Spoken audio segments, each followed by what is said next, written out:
So this video is going to be all about the tone knob and what in the heck is it for on your guitar.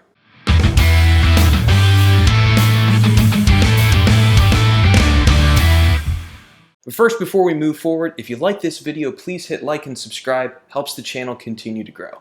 Alright, let's get into it. So I'm sure for most beginner players, even to intermediate, what the tone knob is there for can be a little bit of a mystery. I know for me personally, it took me a long time to kind of figure out a musical application for it. So the particular guitar that I have here is a Strandberg Classic, which has a master volume and a master tone control. So the first thing to know with your tone knob is that for just a straight, clear, unaffected sound, you want to turn your tone knob all the way up to 10.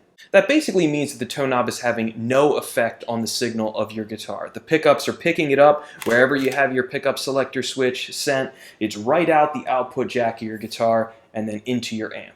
As you start to turn your tone knob backwards closer to 0 is when the tone starts being affected. So a simple way of sort of understanding what it's doing is it's basically just removing the high frequencies of your instrument.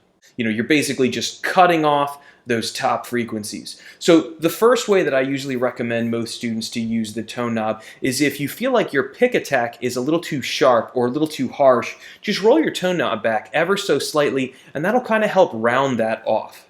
Now that can be really useful, especially if you're just going straight into like a clean amp and you're not using any distortion. As you continue to roll your tone knob back, your guitar is going to sound more and more like it's really dark or almost even like underwater, especially when you get all the way to just, totally off. And that sort of setting is great for jazz, especially if you have a solid body guitar that doesn't really have that warm kind of quality like a big old jazz box would have. That's a great way of being able to darken up your guitar and kind of sit better and make it a little more versatile, like if you happen to just be going to a jam session and start playing some jazz.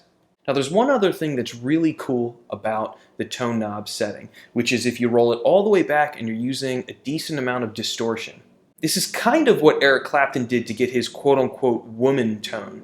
Now there's a couple different ways that he did it. Sometimes he would turn on his wah pedal and just move his foot all the way down so that it was cutting off all the high frequencies, a lot like what the tone knob would do in order to give it that certain sort of sound. The wah pedal will also accentuate certain frequencies, and when you stop it half cocked like that, it can make it sound sort of honky, which can be a really cool effect. But one way to get that kind of woman tone or that Eric Clapton sort of cream sort of sound is just to roll that all the way back and then just experiment with the settings of your amp. I'm going to play a little bit of like a couple different licks and I'm just going to adjust the level of the tone knob. The very first one will be totally unaffecting the sound, then I'll roll it back about halfway, then I'll roll it back 100%. And I think you get a real good idea of what the tone knob is doing, both to kind of clean or low gain passages and licks to high gain ones as well.